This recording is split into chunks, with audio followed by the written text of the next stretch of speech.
थोरै मात्रामा जुन एउटा इन्टरलोकेटरको कुरा छ, इन्टरलोकेटरमाथि चाहिँ हामीको के भयो भने नोभेम्बर 14 तारिकमा दार्जिलिङमा आउने र दार्जिलिङ तराई डुवर्सलाई लिएर इन्टरलोकेटर जो केन्द्र सरकारले पठाएको छ भनेर एउटा यहाँ हावा अफवाह आयो। यो या सत्य हो या होइन। अब यहाँ चाहिँ यो एउटा कुरा भन्छ, किनभने एकजना इन्टरलोकेटरकै मध्यस्थकारी आउँदाखेरि त उनी यहाँ आएर यति बेरसम्ममा हाम्रो समस्याको के छ समाधानहरू यहाँनिर अफिसहरू खोलेर सबै तयारी भइसकेको हुनुपर्ने हो। किनभने आउँदा यो 26मा बङ्गालको विधानसभा चुनाव छ, मुखमै विधानसभा चुनाव आइरहेछ। यसमा इन्टरलोकेटर हालेको छ। इन्टरलोकेटरले गर्दाखेरि हामीलाई कतै यहाँनिर भुलेका छैनौँ, हामीलाई भुलाउने प्रयास गरेको छैन। या बिजेपी सरकारले दार्जिलिङको जनता, दार्जिलिङ तराई डुवर्स र सम्पूर्ण भारतमा बसेको गोर्खाहरूमाथि हेलचेक्राइ गरेको त होइन भन्ने यी विषयहरूमा पनि हाम्रो निकै लामो आज चर्चाहरू भयो। र यदि इन्टरलोकेटर यहाँनिर गरेछ भने, चयन गरेको छ भने इन्टरलोकेटरले झट्टै आएर यहाँनिरको समस्यालाई बुझेर सबैलाई लिएर हाम्रो मूल मुद्दा चाहिँ के हो, मूल मुद्दामाथि हाम्रो समस्या के हो र हामीलाई इन्टरलोकेटर दिएको। हामी झगडा त परेका छैनौँ। इन्टरलोकेटर त झगडा भयो भने मध्यस्थकारी, तर हामीलाई त्यो छैन। इन्टरलोकेटर पठाए एकदम वेलकम छ, हामी बुझिन्छौँ। तर हामीलाई इन्टरलोकेटरले आएर हाम्रो मुद्दामाथि छेनाफानो गरेर केन्द्र सरकारलाई बुझाउनु पर्छ झट्टभन्दा झट्ट। हाम्रो यो बङ्गालको विधानसभाभन्दा अगाडि चाहिँ इन्टरलोकेटर यहाँ आएर हाम्रो कुराहरू सबै बुझाउनुपर्छ। साथै एमपीले पनि यसमा सहयोग गर्नु पर्यो। हामीहरूले यहाँबाट भोट दिएर पठाएको एमपी हो, हामीहरूको समस्याको समाधान हुन्छ भनेर। हामीहरूको मूल समस्या भनेको अरू केही पनि होइन। हाम्रो मूल समस्या भनेको गोर्खाल्यान्ड छुट्टै राज्य। छुट्टै राज्य किन हुँदैन त? यहाँनिर त राज्यहरूको विभाजनमा त पहिलेदेखि 51 सालदेखि भयो त। बङ्गालमा बङ्गालीको भयो, बिहारमा बिहारीको भयो, उडिसामा उडियालीको भयो, आसाममा आसामिजको भयो, नागाल्यान्ड भयो। गोर्खाल्यान्ड किन हुँदैन? बिहारीको बिहार भयो, हिजो अस्ति तेलुगुहरूको तेलङ्गाना भयो। र हाम्रोमा चाहिँ के छ अडचन? गोर्खाल्यान्डमाथि चाहिँ अडचन के छ? र गोर्खाल्यान्ड चाहिँ झट्टभन्दा झट्ट हुनुपर्छ, नत्र भने चाहिँ हामीहरूले पनि अब यहाँनिर यो अहिलेको जुन सरकारसँग हामी जुन गठबन्धन छौँ यसमा पनि हामीले के गर्नुपर्छ, सोच्ने समय चाहिँ आएको छ। र हामी यसको निम्ति सोचाइ पनि छ हाम्रो। विशेष गरेर अब सोच्नु बाध्यता, हामी बाध्यता भएका छौँ।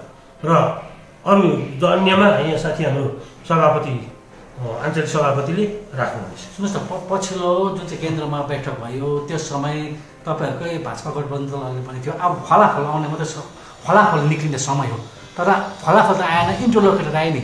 यो चाहिँ के हो खासमा चाहिँ? अब हेर्नुहोस्, यहाँ चाहिँ के भयो भने पहिले हामीहरूलाई के भनेको थियो नि, अमित शाह स्वयंले सिलगढीको कावाखालीमा आउँदाखेरि स्वयंले के भनेको थियो, गोर्खाहरूको समस्याको समाधान अब झट्टभन्दा झट्ट हुन्छ भनेको थियो। त्यहाँदेखि उनीहरूले एउटा उयो राख्यो, के अरे हामीलाई पिपिएस भन्ने। उनीहरूले पिपिएस भने चाहिँ हामीले सम्झ्यो गोर्खाल्यान्ड छुट्टै राज्य हो। हामी त मान त गोर्खाल्यान्ड बङ्गालदेखि बाहिरको व्यवस्था हो नि त।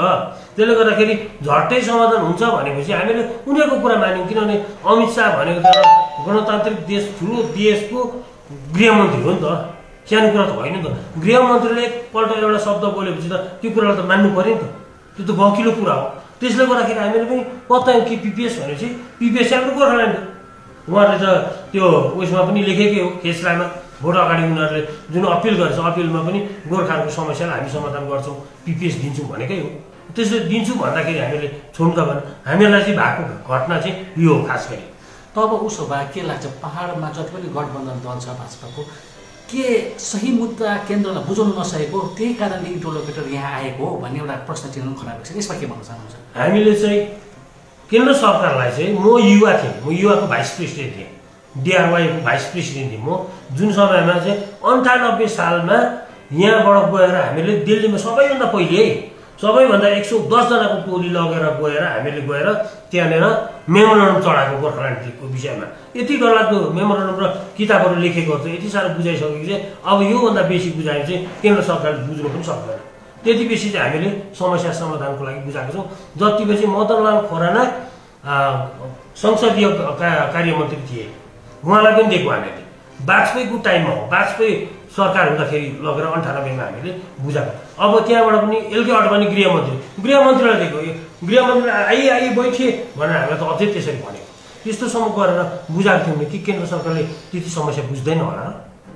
के लाग्छ तपाईँलाई चुनावको अगाडि यसरी घरि इन्टरलोकेटर घरि रिप्लेस के लाग्छ के एउटा यो केन्द्र सरकार पोलिटिकल गिमिक मात्रै हो कि के लाग्छ तपाईँलाई हामीले चाहिँ अहिले सोच्दैछौँ अब नआएको देख्दाखेरि चाहिँ हामीलाई शङ्का लाग्दैछ कि हामीलाई पनि ढाट्नु खोजेको त होइन, हामीलाई ढाट्नु खोजेको होइन, हाम्रो भोटको मूल्याङ्कन नभएको होइन, हाम्रो गोर्खाको मूल्याङ्कन नभएको होइन भन्ने सोच हामीलाई पनि लाग्दैछ।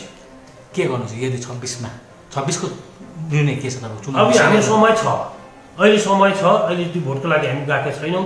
यदि यो अब इन्टरलोकेटरको कुरा हुँदैछ, 11वटा जातिलाई जनजाति बनाउने कुराहरू हुँदैछ है, यो बिचमा अब उनीहरू कुनै अब हामीले भनेछौँ अहिले शीतकालीन सत्रमा उयो गर्नु, अझै एउटा सत्र त छ, बजेट अधिवेशन छ, बजेट अधिवेशनमा छ, त्यो बजेट अधिवेशनमा हामी सायद दिल्ली पनि जान सक्छौँ, हामी धर्नामा पनि जान सक्छौँ, अहिले हाम्रो त्यो पक्का त भएको छैन, तर हामी त्यहाँ पनि जान सक्छौँ। अब त्यो समयमा पनि हाम्रो बजेट सेसनमासम्म पनि हाम्रो केही भएन भने चाहिँ हामी केही अलग्गै सोच्नु बाध्यता हुन्छ। तर के लाग्छ इन्टरलोकेटर जब पहाडमा आयो, चाहे त्यो 3जना अहिलेसम्म आयो भनौँ न, जेनको टाइममा मोर्चाको टाइममा र अहिले एउटा व्यवस्था मात्रै हामीलाई भर्खरै मिस हामी व्यवस्थामै बस्नुपर्ने के लाग्छ? यो इन्टरलोकेटर के कुनै व्यवस्था त दिँदैन भन्ने, व्यवस्थामै त लाँदैन भन्ने एउटा ठुलो सङ्ख्या उपसङ्ख्या उभिसिरहेको छ, यसमा के भन्न चाहनुहुन्छ? व्यवस्था छ भने चाहिँ बङ्गालदेखि छुट्टै व्यवस्था हुनु पऱ्यो। बङ्गाल अहिलेसम्म त हामीले देखेको बङ्गालभित्रकै व्यवस्थामा, तर हामीको भनाइ बङ्गालदेखि छुट्टै व्यवस्था हुनु पऱ्यो, बङ्गालसँग हामीको कुनै सम्बन्ध नहोस्, सम्बन्ध राज्यको सम्बन्ध हुन्छ, तर बङ्गालदेखि हामी छुट्टा नाम एकदम बङ्गालसँग हामीको सम्पर्क हुनु भएन। त्यस्तो व्यवस्था यदि दिन्छ भने बङ्गालदेखि छुट्टै व्यवस्था चाहिँ के छ, कि युटी दिनु पऱ्यो कि गोर्खाल्यान्ड दिनु पऱ्यो होइन त? त्यसमा हामी बङ्गालदेखि बाहिर दिन्छ भने ठिक छ। अहिलेसम्म त्यो त अनुभव त बङ्गालभित्रकै व्यवस्था छ, हामी त्यसलाई के भन्नुहुन्छ? त्यो बङ्गालदेखि व्यवस्थालाई नमानेको त हामी, त्यही कारण हामी जिटिएमा पनि त्यो व्यवस्था हामी चल्दैन भनेर हामी जिटिएमा पनि उठेनौँ, किनभने त्यो व्यवस्थाले हामीहरूको गोर्खाहरूको इच्छापूर्ति गर्दैन, हामीहरूको नागरिकता परिचय दिँदैन, त्यसले गर्दाखेरि हामी त्यसमा सम्मिलितै छैन। के लाग्छ यदि यो 2026मा केही गोर्खाको निम्ति छिनाफा नभएर कामाख्पाको स्ट्यान्ड के कस्तो? अब हामी कामाख्पाको चाहिँ आशा छौँ, हामी आशावादी छौँ, जुन प्रकारले अहिले हाम्रो संसदले पनि घरि गोर्खाहरूको समस्याको समाधान झट्टै हुन्छ भनेर भन्नुहुँदैछ र आशावादी छौँ। हामी बजेट सत्रसम्म पर्खन्छौँ, बजेट सत्रदेखि हुँदा के हुन्छ त्यहाँ हाम्रो पार्टीको हामीभन्दा माथि अब केन्द्र समिति छ, केन्द्र समिति बसेर हामी कुनै निर्णय लिन्छौँ।